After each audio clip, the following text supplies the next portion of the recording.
ৰিজনিঙৰ খুবেই এটা গুৰুত্বপূৰ্ণ part ranking order so ranking order ক্ষেত্ৰত আমি কেইটামান সূত্ৰ আলোচনা কৰিব পাৰোঁ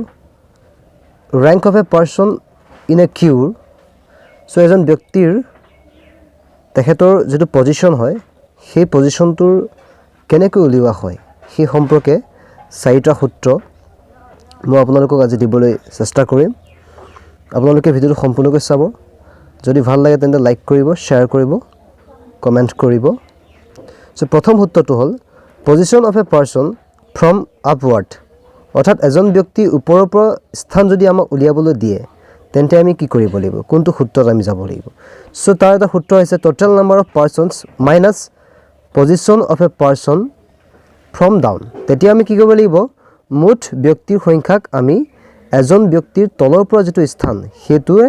মাইনাস কৰিব লাগিব অৰ্থাৎ বিয়োগ কৰিব লাগিব আৰু লগত যেটো পাম আমি মাইনাস কৰি তাৰ লগত আমি এক এটা যোগ কৰিব লাগিব দ্বিতীয় সূত্ৰটো আছিল position of a person from downward তো এজন ব্যক্তি তলৰ পৰা যেটো স্থান উলিয়াবলৈ দিয়া হয় প্ৰশ্নত তেন্তে আমি কি কৰিব লাগিব total number of persons minus position of a person from up তেতিয়া আমি মুঠ ব্যক্তি সংখ্যাৰ পৰা সেই ব্যক্তিজনৰ ওপৰৰ পৰা যেটো স্থান হেতু আমি বিয়োগ কৰিব লাগিব আৰু বিয়োগ কৰি যেটো পাম তাৰ লগত আমি এক এটা যোগ কৰিব লাগিব 3 নম্বৰ সূত্ৰ position of a person from right যেতিয়া সোঁফালৰ পৰা এজন ব্যক্তিৰ স্থানটো আমাক উলিয়াবলৈ দিয়া থাকে তেন্তে আমি কি কৰিব লাগিব মুঠ ব্যক্তি সংখ্যাৰ পৰা বাওঁফালৰ পৰা সেই ব্যক্তিজনৰ স্থানটো বিয়োগ কৰিব লাগিব বিয়োগ কৰি যেটো পাম আমি তাৰ লগত এক এটা যোগ কৰিব লাগিব 4 নম্বৰ সূত্ৰ হ'ল position of a person from left so বাওঁফালৰ পৰা যদি ব্যক্তিজনৰ আমাৰ স্থান উলিয়াবলৈ দিয়া থাকে তেন্তে আমি টোটাল নাম্বাৰ অফ পাৰ্সনৰ পৰা position of person from right অৰ্থাৎ মুঠ ব্যক্তিৰ সংখ্যাৰ পৰা ব্যক্তিৰ সোঁফালৰ যেটো স্থান হয় সেই স্থানটো আমি বিয়োগ কৰি তাৰ লগত এক এটা যোগ কৰি দিম তো ইয়াৰ এটা উদাহৰণ আমি চাওঁ তেন্তে ক্লিয়াৰ হৈ যাব Ankita ranks 12 in a class of 46 what will be her rank from the last so তাইৰ স্থানটো হৈছে 12 কাৰ স্থান অংকিতাৰ স্থান 12 আৰু তাত কি আছে টোটাল নাম্বাৰ অফ ষ্টুডেন্টস কিমান আছে 46 সো আমাৰ আনসাৰ ওলাই গল সো টোটাল নাম্বাৰ অফ ষ্টুডেন্টছৰ পৰা আমি অংকিতাৰ ৰেংকটো আমি মাইনাস কৰিম লগত এক এটা যোগ কৰিম সো 46 হৈছে total number of students then 12 তো 12 টো হৈছে অংকিতাৰ ৰেংকটো হৈছে 12 সো টোটাল নাম্বাৰ পৰা আমি মাইনাস কৰিলো 12 46 minus 12 দেন প্লাস এটা যোগ কৰিম তো ইয়াৰ আনসাৰ হৈ গল 34 থাকিল 46 minus 12 34 দেন প্লাস যোগ 1 যোগ কৰিলে 35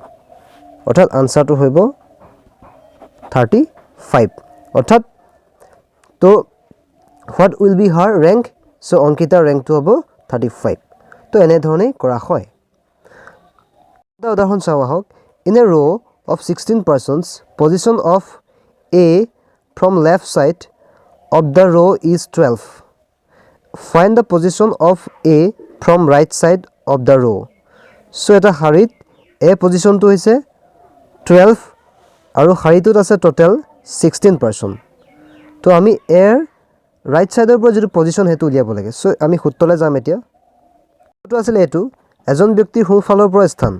so total number of persons minus position of person from left plus 1